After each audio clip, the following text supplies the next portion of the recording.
napakabuting tao ng asawa mo. Paano mo yung nagawa sa kanya? Paano mo nagawang saktan at lokohin si Miguel?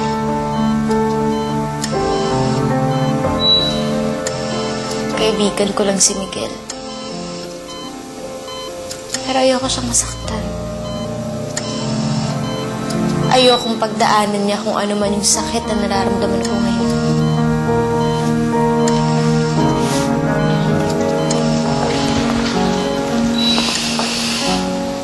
Huwag ka mag-alala. Hindi ko sasabihin sa kanya kung ano man yung nalaman ko. Hihintayin kong magising ka para ikaw mismo ang magtama sa mga maling nagawa mo sa pamilya mo.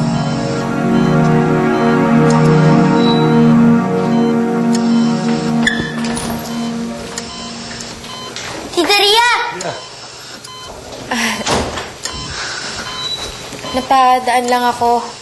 Matagal na kasi ako hindi nakakabisita simula nung Kumain ka na ba? Gusto mo baba tayo sa cafeteria? Hindi na. Wala rin akong gana eh. Sige. Bye, Harvey. Abay po.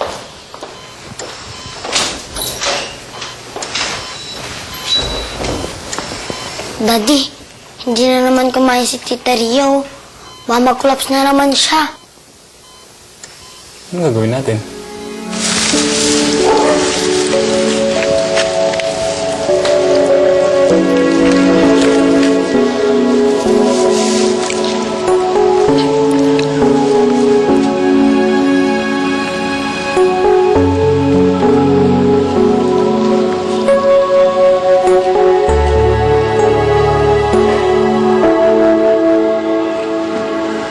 Tita Ria! Sige, Harvey. May mga dala niyo. Pagluluto po namin kayo ng dinner para sabay-sabay tayong kumain. Paano niyo naman ako ipagluluto? Meron kaming assistant. Tadang! Halika na, Tita Ria. Pagluluto na tayo. Oo, patay oo. Oh, dyan. Oh, tinan mo to. Tinan mo to. Oh. Oh, wala di ba? naman yun sa... Parang bulaklak. No, Daddy. Pabilisan mo na dyan. Oo. Oh, ito. Oh, pantay-pantay. Oh. Oh, ito. Kunin ko lahat. Oh. Oh, hindi mo kaya. Oh. Hirap. Oh. Aray! Ay!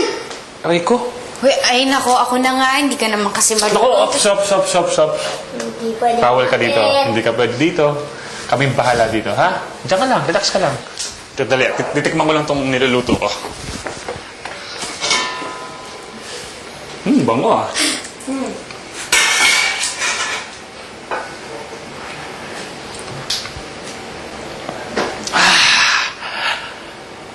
Ang asim.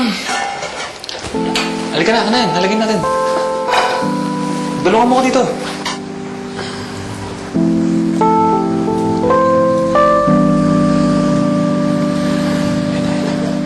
Ano, Tita Ria? Masarap ba?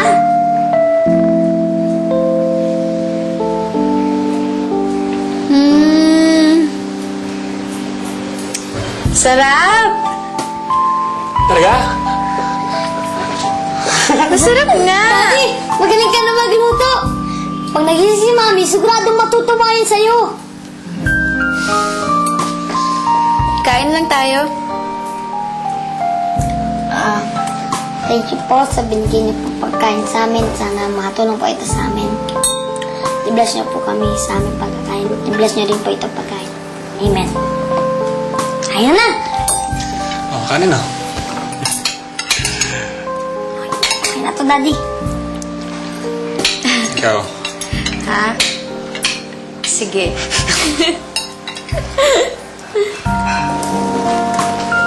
Nagalato pa, oh. Uy. Ay, sorry. Sorry. Si Harvey. Nandun na sa TV room, nakatulog. Nako, malamang sa dami ng nakain nun, busog na busog, kaya masarap ang tulog niya doon. Pansin ko. Ikaw, ang dami mo rin nakain eh. Kapal ng mukha mo ah. Bumabawi lang ako dahil napansin mo naman na ilang araw akong hindi kumakain. Oo nga eh. Halata nga eh. Kasi yung kuha mo sa kanin kanina, walang tigil, dire-diretso. Ayos ka na. Bumabawi nga eh, hindi ka naman makaintindi. Miguel, salamat ha. Sobra niyo akong napasaya ni Harvey. Siyempre, magkaibigan tayo. Obligasyon kong paligayahin ka. Sige na nga, tatapon ko muna ito sa labas. Sige. Mamaya, magkailakan pa tayo dito.